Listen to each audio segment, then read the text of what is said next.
Napansin ng Philippine Navy ang pagbawas ng mga iligal at agresibong aksyon ng People's Liberation Army Navy sa West Philippine Sea sa tuwing ang Pilipinas ay mayroong mga pagsasanay sa militar kasama ang ibang mga bansa.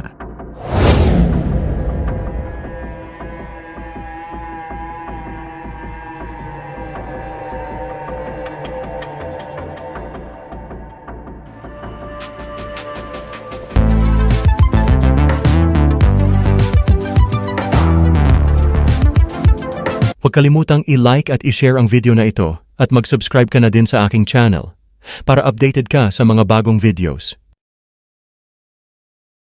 Pahayag ni Rear Admiral Roy Vincent Trinidad na ang mga aksyon ng gobyerno na magdala ng ibang mga bansa upang obserbahan at maprotektahan ang mga panuntunan na batay sa international order ay malugod na tinatanggap at napansin raw nila ang pagbawas ng mga iligal at mapilit na mga aksyon ng PLA Navy sa bawat oras na mayroong isang multilateral o bilateral cooperative activity.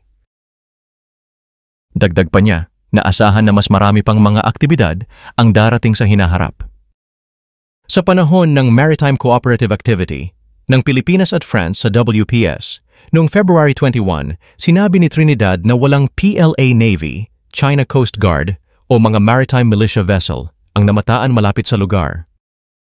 Ang French Navy aircraft carrier na Charles de Gaulle, Frigate Européenne Multi-Mission Destroyer Provence, Force Supply Vessel Jacques Chevalier, Air Defense Destroyer Forbin, at Aquitaine-class Frigate Alsace ay lumahok sa mga kamakailang drills kasama ang mga counterparts ng Pilipinas. Ang AFP ay nagtalaga din ng BRP Jose Rizal, BRP Gregorio del Pilar, C-90 aircraft at ang dalawang FA-50 nito. Mula noong Enero ngayong taon, ang Philippine Coast Guard ay sinusubaybayan din ang paggalaw ng mga sasakyang pandagat ng China na labag sa batas na pagpapatrolya nito malapit sa Zambales at sa loob ng EEZ ng bansa. Samantala, ang Armed Forces of the Philippines ay hindi gagaya sa mga ginagawa ng mga iligal na aksyon kapag kinonpronta ng kahit sino, kagaya ng mapanganib na maniobra ng Chinese Navy chopper sa Scarborough Shoal noong nakaraang linggo. Ipinaliwanag naman ng tagapagsalita ng Philippine Air Force na si Colonel Maria Consuelo Castillo na bahagi ito ng kanilang utos na magbigay ng suporta para sa mga sasakyang panghimpapawid ng Pilipinas sa panganib o distress, partikular sa mga nakakaranas ng panliligalig mula sa isang dayuhang eroplano ng militar.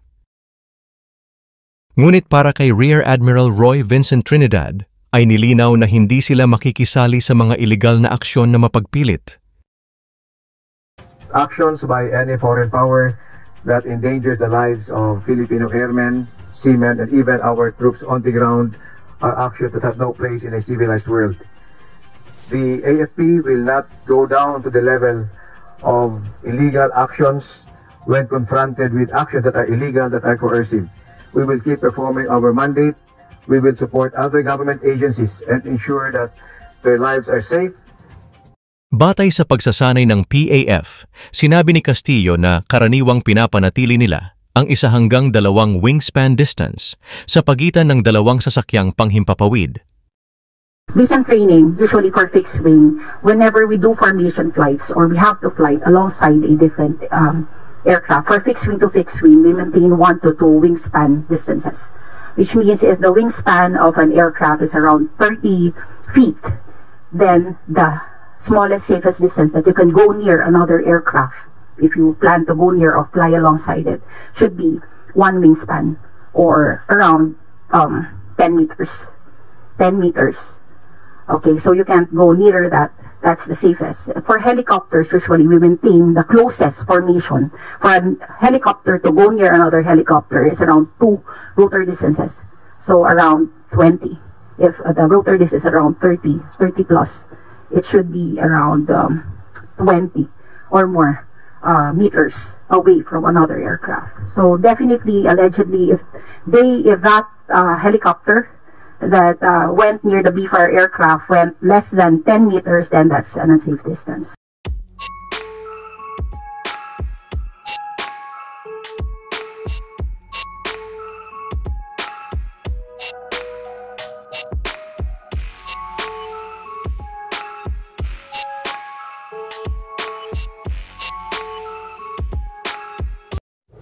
Salamat sa panunood mga kamix.